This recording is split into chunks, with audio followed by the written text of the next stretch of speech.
మీ వ్యాపార ప్రకటనల కోసం ఈ నంబర్ను సంప్రదించండి. నమస్తే సార్. నమస్తే. సార్ లాస్య నందిత డెత్ విషయంలో తను ఏ టిప్పర్‌నైతే గుద్దిందో ఆ టిప్పర్ దొరికింది. డ్రైవర్ పరారీలో ఉన్నారు. ఆయనని గాలిస్తున్నారని తెలిసింది. అంటే దొరికితే ఎలాంటి కేసులు అయ్యే అవకాశాలు ఉంటాయి సార్? దీంట్లో రోజుకొక మలుపు జరుగుతుంది. 23వ తేదీ ఎర్లీ మార్నింగ్ అరౌండ్ 5:00కి యాక్సిడెంట్ జరిగింది. సో దీంట్లో పోలీసులు అనేక కోణాల్లో దీన్ని చేస్తున్నారు. మామూలుగా పోలీసులు ఏంటంటే ఆ కారు XL6 అది మారుతి వాళ్ళది. ఆ వెహికల్ ఎట్లా డ్యామేజ్ అయింది ఏందనేది ఆ సీన్ని యాక్సిడెంట్ సీన్ని బాగా అనేక కోణాల్లో పరిశీలించారు. అదేంటంటే 500 మీటర్ల దూరం నుంచి అంటే ఢీకొని ఏదన్నా బలంగా ఢీకొని అక్కడి నుంచి వెళ్ళి రైలింగ్ని ఢీకొంటుంది. అది వాళ్ళు కనిపెట్టింది. దాని మీద ఒక డస్ట్ ఉంది, red dust. So red mix tipper అయి ఉండొచ్చు, లారీ అయి ఉండొచ్చు అనేది అనుకున్నారు. సో ఆ వైపుగా మొత్తం సీసీటీవీలు ఆ పర్టికులర్ స్పాట్లో సీసీటీవీ లేదు. ఆ రోడ్లో ఓఆర్ఆర్లో సీసీటీవీలు చూసినప్పుడు మొత్తంగా ఆ టైంకి 6 టిప్పర్లు వెళ్ళినట్టుగా గుర్తించారు. సో వాటిని సీసీటీవీల ద్వారా పట్టుకోవడానికి టైం పట్టింది. ఎందుకంటే వందలాది వెహికల్స్ మామూలుగా వెళ్తుంటాయి కాబట్టి ఈ 6 ఎవరు ఏంటనేది పట్టుకోవడానికి ఇప్పుడు మనకి ఒక వారం వరకు టైం పట్టింది వాళ్ళకి. సో నిన్న వాళ్ళు ఆ టిప్పర్ని ట్రేస్ చేశారు. ఆ ట్రేస్ చేసి పట్టుకున్నారు. ఆ టిప్పర్ డ్రైవర్ని కూడా అదుపులోకి తీసుకున్నారని చెప్తున్నారు. ఇంకా వివరాలు బయట పెట్టడానికి పోలీసులు ఇష్టపడట్లేదు. ఎందుకంటే ఎంక్వైరీ ఫర్దర్గా కూడా చేయాలి. సో అతను అంత పెద్ద యాక్సిడెంట్ జరిగితే అతను వెళ్ళిపోయాడంటే అతను కూడా బాధ్యుడే కదా. అతను ఇన్ఫామ్ చేయాలి, ఆగాలి. అవేమన్నా ఇమ్మీడియట్గా చేస్తుంటే బతికేవాళ్ళేమో. సో అతను అంత పెద్ద యాక్సిడెంట్ అయినాక అతను వెళ్ళిపోవడం అనేది ఖచ్చితంగా అతని మీద కూడా కేసు పెడతారు. సో దీంట్లో ఇంకొన్ని విషయాలు కూడా బయటకు వచ్చాయి. మన మీడియా కూడా ఇండిపెండెంట్గా ఈ మధ్య ఏం జరుగుతుందంటే ఏది జరిగినా మీడియా పోలీసులు ఒక పక్క ఎంక్వైరీ చేస్తుంటే మీడియా కూడా వెళ్ళిపోయి మీడియా ఇన్వెస్టిగేషన్ చేస్తారు కదా. అలాగా మీడియా ఇన్వెస్టిగేషన్లో వాళ్ళ సిస్టర్ నివేదిత, ఇంకొక సిస్టరు, 2 సిస్టర్లు ఉన్నారు. ఆ రోజు వాళ్ళ పాప 12 ఏళ్ళ పాప శ్లోక అనే పాప ఉంది. సో వీళ్ళంతా వేరే వెహికల్లో ఉన్నారు. యాక్చువల్గా ఈ పాప లాస్య నందిత వెహికల్లో ఉంటే ఈ పాపని వై జంక్షన్ కోకటిపల్లి దగ్గర ఫోన్ చేయించి ఆపిచ్చి తమ వెహికల్లోంచి పాపం దించేసి వీళ్ళు వెనక్కి వచ్చారు. ఒక దాబాలో టిఫిన్ ఉంటుంది, మేము తీసుకొస్తామని. డాబా అంతకుముందు చూశారు వాళ్ళు. సో అలాగా ఆకాష్ వచ్చి అతను పిఏ కమ్ డ్రైవరు. సో అతను డ్రైవ్ చేస్తున్నాడు. వీళ్ళు యాక్చువల్గా ఆల్రెడీ తెలిసిందే సదాశివపేట దగ్గర ఒక విలేజ్లో దర్గా మిస్కిన్ బాబా దర్గా పూజలు చేసి వస్తున్నారు. సో ఆ క్రమంలో యాక్సిడెంట్ జరిగింది. వీళ్ళు ఇంటికి చేరిన ఒక 20 మినిట్స్లో కాల్ వచ్చింది. ఈ అబ్బాయి ఆకాష్ నుంచి వాళ్ళ సిస్టర్ నివేదిత కాల్ చేశారు. కాల్ చేసి ఇట్లా యాక్సిడెంట్ అయింది, మా ఇద్దరు గాయాలు జరిగినాయని చెప్పారు. వాళ్ళు మామూలుగా ఎవరైనా యాక్సిడెంట్ అయింది గాయాలు జరిగాయంటే పెద్ద గాయాలేమి ఉండదులే ఫోన్ చేశాడంటే అని అనుకున్నారు. ఈ లోపల వాళ్ళ ఫ్రెండ్స్ని పంపించారు, వాళ్ళ సిస్టర్ ఫ్రెండ్స్ని. వాళ్ళు బైకుల మీద వెళ్ళారు. ఇతను ఒక పక్క ఆకాష్ కూడా 108కి ట్రై చేస్తున్నారు. వాళ్ళ సిస్టర్ కూడా అక్కడ 108కి ట్రై చేస్తుంది. మొత్తానికి ఆకాష్దే కలిసింది 108ది. 108 వచ్చారు. ఈ లోపల వీళ్ళ బ్రదర్స్ కూడా వెళ్ళారు. ఈ లోపల ఆకాష్ ఫోన్లోనే ఉన్నాడు అప్పటి వరకు సిస్టర్తో. వాళ్ళు రావడం అదంతా ఒక పక్క ఫోన్లోనే మాట్లాడుతున్నప్పుడు మధ్యలో ఒక వెహికల్ ఎవరితో వచ్చి ఆగి వాళ్ళు చూసేసి వాళ్ళు వెళ్ళిపోయారు. దాని తర్వాత ఒక పోలీసు పెట్రోల్ వెహికల్ చూడకుండానే వాళ్ళు వేగంగా వెళ్ళిపోయారు. సో ఈ 2 విషయాలు కూడా ఆమె చెప్పింది. దాని తర్వాత వీళ్ళు ఈ బ్రదర్స్ వెళ్ళారు. ఈ లోపల బాడీ ఈ అమ్మాయి వాళ్ళతో కూడా మాట్లాడింది, అంబులెన్స్ వాళ్ళతో. అంబులెన్స్ వాళ్ళు ఏం చెప్పారంటే ఆ అమ్మాయి చనిపోయిందమ్మా అని చెప్పేశారు ఆమెకి. ఎందుకంటే వాళ్ళలో ఒక టెక్నీషియన్ ఉన్నాడు, ఒక డ్రైవర్ ఉన్నాడు. ఆ టెక్నీషియన్ పల్స్ అవన్నీ చెక్ చేసి ఆ అమ్మాయి చనిపోయింది, స్పాట్ డెడ్ అని చెప్పాడు. ఇతను మాత్రం ఉన్నాడు. ఇతను కూడా కాళ్ళు బాగా తగిలింది, ముఖం అంతా కూడా బ్లడ్ ఉంది. ఇతను ఇమీడియట్గా హాస్పిటల్కి తీసుకెళ్ళాలి, ఆ అమ్మాయిని అయితే తీలేం మేము ఇప్పుడు అని చెప్పేశారు క్లియర్గా.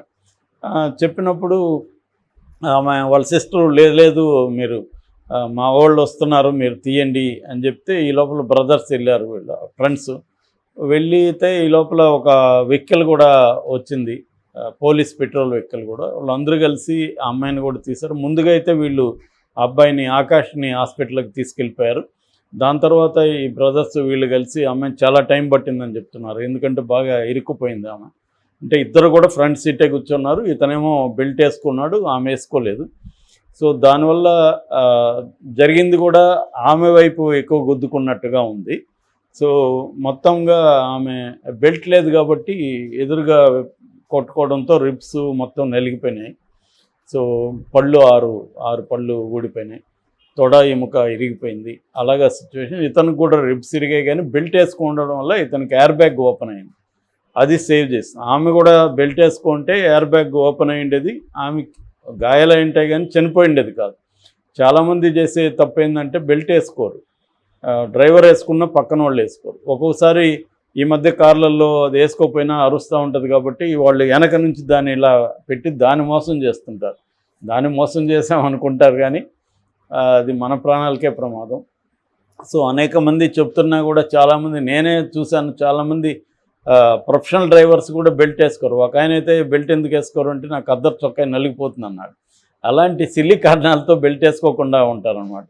సో మనకి శోభా నాగిరెడ్డి కూడా సేమ్ ఇలాగే, ఆమె ఫ్రంట్ సీట్లో కూర్చొని బెల్ట్ వేసుకోకపోవడం వల్ల గ్లాస్ పగిలి గ్లాసుల నుంచి బయట పడిపోయింది. చాలాసార్లు బెల్ట్ వేసుకోకపోవడం వల్ల సివియర్ యాక్సిడెంట్ జరుగుతాయి. ఎందుకంటే ఇప్పుడు వస్తున్న వెహికల్లో బెల్ట్కి ఎయిర్ బ్యాగ్కి లింక్ ఉంటుంది, నువ్వు బెల్ట్ వేసుకుంటేనే ఎయిర్ బ్యాగ్ ఓపెన్ అవుతుంది, లేదంటే అది అవ్వదు. సో అలాగా ఆమె చనిపోయింది. దాని తర్వాత ఒక ఛానల్ వాళ్ళు ఈ అంబులెన్స్ డ్రైవర్తో కూడా మాట్లాడారు. అంబులెన్స్ డ్రైవర్ కూడా ఇప్పుడు నేను చెప్పిన స్టోరీ ఆయన వైపు నుంచి కూడా చెప్పాడు. ఇలా జరిగింది, మేము పోయేసరికి ఆ అమ్మాయి అయితే చనిపోయింది, ఇతను తీసుకొచ్చాము, అతన్ని సేవ్ చేయగలిగాము అనేది అతను కూడా చెప్పారు. ఇప్పుడు మన అంబులెన్స్లు కూడా ఏంటంటే 108లో అన్నిట్లో కూడా ఆక్సిజన్ కానీ ఇలాంటి ఎమర్జెన్సీ మెడికల్ ఎక్విప్మెంట్ ఉండట్లేదు, ఓన్లీ వీళ్ళు తీసుకెళ్ళగలుగుతారు. నిజానికి అది ఆంధ్రప్రదేశ్లో కొన్ని వాటిలో ప్రవేశపెట్టారు. అలాగే అప్పుడేమవుతుందంటే ఎమర్జెన్సీ ఇమ్మీడియట్గానే అందుతుంది, వీళ్ళ డిస్టెన్స్ కూడా అవసరం లేదు. సో అటువంటివి కూడా మన పాపులేషన్కి సరిపోయే అంబులెన్సులు ఇవన్నీ పెట్టడం కూడా అంత ఈజీ కాదు. బట్ ఏదేమైనా ఆ అబ్బాయిని అయితే సేవ్ చేయగలిగారు. అతన్ని తర్వాత పోలీసులు ఆకాష్ని చేసినప్పుడు ఆకాష్ నాకేం గుర్తు లేదని చెప్తున్నాడు. ఒక్కోసారి ట్రామా జరిగినప్పుడు మనకి గుర్తుండకపోవచ్చు, సడన్గా జరిగిందనుకో, మన యాక్సిడెంట్ అంటేనే సడన్గా జరుగుతాయి, సడన్గా జరిగినప్పుడు గుర్తుండదు. సో ఇప్పుడు టిప్పర్ చాలా ఇంపార్టెంట్. నేను అప్పుడు కూడా చెప్పాను, టిప్పర్ని వీళ్ళు గుద్దారా, టిప్పరే వచ్చి గుద్దిందా అనేది కూడా డౌటే. ఎందుకంటే వాళ్ళ సిస్టర్స్ కూడా డౌట్ ఎక్స్ప్రెస్ చేశారు. అట్లాగే ఒక అడ్వకేట్ కూడా దీని మీద డౌట్ ఎక్స్ప్రెస్ చేశారు. ఎందుకంటే ఈమున్న కంటోన్మెంట్ ఏరియాలో ల్యాండ్ వాల్యూస్ చాలా పెద్దవి ఉంటాయి, అక్కడ అనేక పంచాయతీలు గతంలో వీళ్ళ ఫాదర్ చేసేవాడు, ఈమె కూడా చేసింది. సో అట్లా ఎవరన్నా ల్యాండ్ మాఫియా ఉండి ఈమెనేమన్నా ఏదన్నా చేయడానికి ట్రై చేస్తారా అనేది కూడా అనుకున్నారనమాట. సో ఆ యాంగిల్లో పోలీసులు కూడా విచారిస్తున్నారు. ఇప్పుడు టిప్పర్ డ్రైవర్ని కానీ విచారిస్తే ఖచ్చితంగా పోలీసులు అక్కడ నుంచి సమాచారం అయితే లాగలరు. ఇది నిజంగా ప్యూర్ యాక్సిడెంట్ అయినా లేకపోతే టిప్పర్ ఏమైనా వెనక నుంచి గుద్దిందా, అంటే ముందు నుంచి గుద్దిందా, వెనక నుంచి ఏం కాలేదు కాబట్టి ముందు రివర్స్లో ఏమైనా వచ్చి గుద్దిందా, ఏం జరిగి ఉండొచ్చు అనేది. ఎందుకంటే ఒక్కోసారి మనం ఊహించని లాజిక్ అందని విధంగా జరుగుతుంటాయి యాక్సిడెంట్లు. సో మనమేమో హైవేలో ఎదురుగా ఎట్లా వస్తుంది వెహికల్ అని మనం అనుకోవచ్చు, కానీ ఆ టైంలో అర్లీ మార్నింగ్ టైంలో ఫాలో అయ్యి ఉండొచ్చు వీళ్ళు. అక్కడి నుంచి ఒక నిజంగా ప్లాన్ చేసి ఉండొచ్చు, ఒక మాఫియా అయితే ప్రొఫెషనల్గా వాళ్ళు పెట్టుంటే చేసి ఉండొచ్చు. ఎందుకంటే చాలాసార్లు యాక్సిడెంట్ల రూపంలో హత్యలు చాలా జరుగుతున్నాయి.